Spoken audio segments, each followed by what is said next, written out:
بسم اللہ الرحمن الرحیم۔ ایک چور بہت عمدگی سے چوری کرتا تھا اور سارا مال غریبوں اور ضرورت مندوں میں بانٹ دیتا تھا۔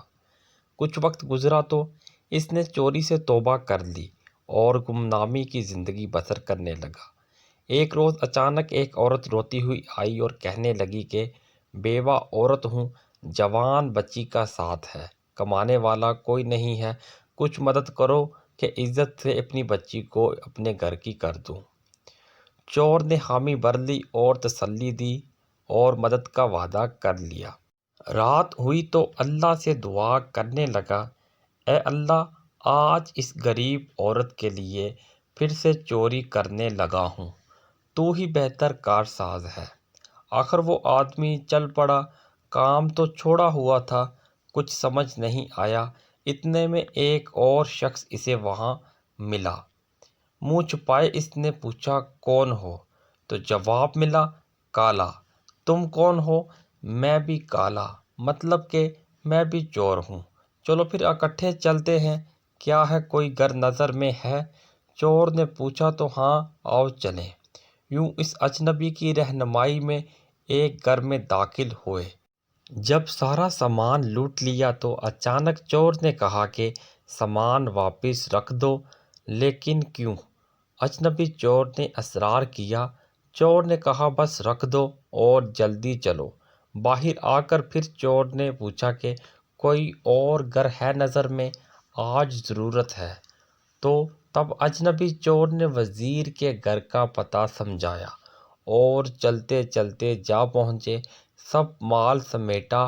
اجنبی کہنے لگا کہ وزیر کی بیٹی کی شادی ہے تو مال و زر خوب ہے۔ چور نے سامان وہیں پہ چھوڑا اور اجنبی کو لے کر باہر آ گیا اور اصرار کیا کہ کوئی اور گھر دکھائے۔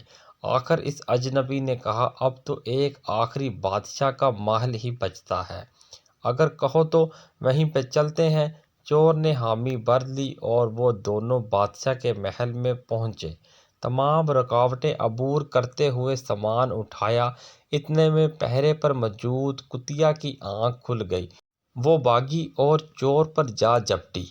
اتنے میں کتا آیا اور کتیا کو کھینچ کر پیچھے کیا۔ چور نے ایک سرد آہ بھری اور اجنبی سے کہا، یہ سامان بھی رکھ دو۔ اجنبی نے پوچھا، آخر کیوں؟ اب ایسا کیوں کہہ رہے ہو اور یہ سامان کیوں واپس رکھیں؟ تب چور نے کہا، تم گھر کے مالک ہو، اس گھر کے، اور یہ گھر بادشاہ کا ہے۔